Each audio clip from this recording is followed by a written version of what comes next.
The cafe was full that morning, the hiss of the espresso machine, chatter of polished shoes, the clink of silver spoons. Then the door opened, and silence rippled across the room. A man in an orange maintenance uniform stepped in. His boots were covered in mud, his hands rough, his face tired, but his eyes gentle.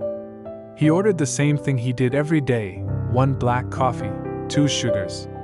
No one noticed him except the waitress, who smiled softly. At the corner table sat a woman dressed in a crisp gray suit, gold watch flashing under the morning light. She was the kind of person people noticed.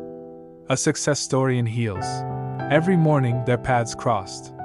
He would pick up the phone she forgot, hand back the pen she dropped, wipe the coffee she spilled, silently, without expecting a word.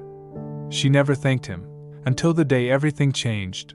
That morning, laughter echoed through the cafe, cruel, loud, from a group of businessmen. When the linemen slipped on the wet floor helping her gather scattered papers, they laughed even harder. He rose slowly, bleeding from his knee, face flushed, yet he handed her the folder and said, "You might need these more than my pride." No one laughed after that. But weeks later, when she stood on a stage before cameras, she revealed a truth that stunned everyone, and reminded the world that sometimes the quietest acts of kindness echo the loudest through time. Gemstone full story, almost equals 1,200 words. His name was Jack Monroe, a city lineman, 40 years old, father of 1, and the kind of man who lived simply but gave generously. Every morning, before climbing power poles or fixing transformers, he stopped by a small place called Morning Brew Cafe. It wasn't fancy, just warm lights, wooden tables, and a chalkboard menu. He came for coffee, and a glimpse of someone who didn't even know his name. She sat by the same window every morning. Emma Richardson, young, sharp, the kind of woman who carried stress like perfume. Her laptop was always open, her phone always buzzing. They never spoken, not really. The first time he noticed her, she dropped her wallet. He picked it up, handed it back, and she nodded without a smile. The second time, her phone slid off the counter. He caught it midair, handed it back again. No words. And so it went. Jack was invisible to most, but not unkind. He helped because someone once helped him, back when his wife left, when he had nothing but a little girl who thought he hung the moon. "Daddy, you're my hero," Lily, his 8-year-old daughter, would say as she drew pictures of him in his orange uniform. He laughed. "I just fix lights, baby." "Yeah," she'd grin. "But you make the world brighter." Hot beverage. The routine of kindness weeks turned into months. The woman in the window remained the same, quiet, composed, lonely. Jack would refill her cup when she forgot to, pick up her dropped papers, or simply nod in greeting. "Jack," the barista teased one morning, "you're always helping that lady. She ever thank you?" He smiled. "Kindness doesn't wait for thank yous." Then came the rain. Cloud with rain. The rainy morning. It was the kind of rain that drowned out noise and left the city smelling like metal and earth.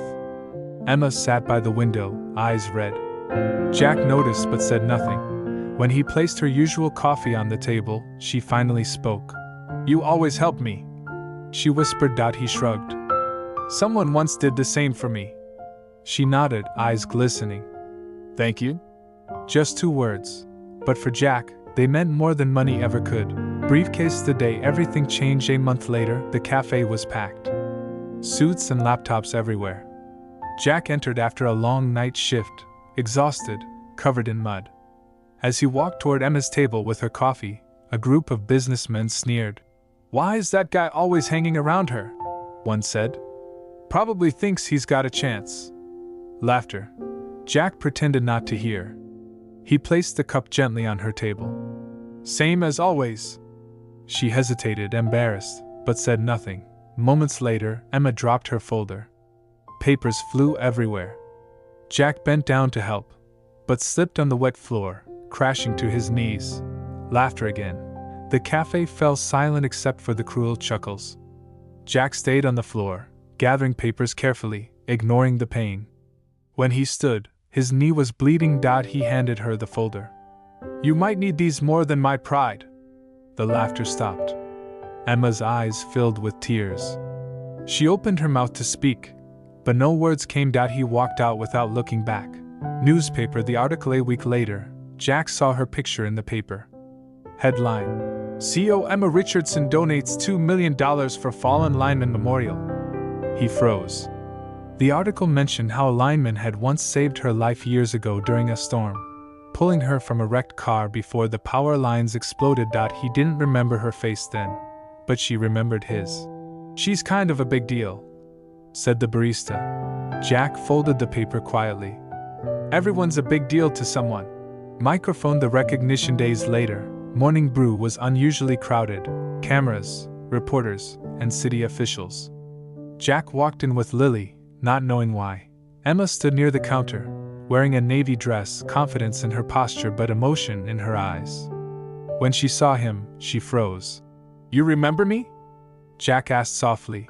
Her voice trembled. How could I forget the man who saved my life? The crowd gasped. She turned toward the cameras. 10 years ago, during a city storm, I crashed into a power pole. A lineman risked his life to pull me out. That lineman is this man. Applause filled the room. Cameras flashed. Emma continued. From today, this cafe will serve free coffee to every lineman, firefighter, and cleaner who keeps our city alive. Because real heroes wear uniforms no one notices. Tears ran down Lily's cheeks. Daddy, they know now. Jack knelt and hugged her. It's okay, baby. I didn't need them to. Emma smiled through tears. That's exactly why you deserve it. Kendall, the quiet hero. Reporters swarmed him. Mr. Monroe, how does it feel to be honored after all these years? Jack looked at Lily, then at Emma. I just came here for coffee. Laughter broke through tears. Cameras clicked. Later, Emma handed him a framed photograph, a restored image of that stormy night, him pulling her from the wreck. You kept me alive, Jack. You reminded me what humanity looks like. He smiled. You didn't have to do all this. She shook her head. I know. That's why it matters. Epilogue. A new beginning. A year passed. The cafe sign now read, Free coffee for everyday heroes. Photos of linemen, cleaners, firefighters, and nurses lined the walls. In the center, a single picture of Jack rescuing Emma. Jack sat by the window with Lily and Emma. The same sunlight, the same table, but everything felt warmer. Emma stirred her coffee. Do you regret it, saving me? Jack smiled. Not for a second. If I had waited, maybe you'd feel like you owed me. This way, it's just real. Lily slid a crayon drawing across the table. The three of them holding hands, under a sign that read Golden Tales. Underneath, she'd written, Heroes help. Heroes remember. Heroes love. Jack looked at her, eyes soft. You're right, baby. Outside, the city buzzed, unaware of the quiet hero who taught it that wealth wasn't about money, it was about heart.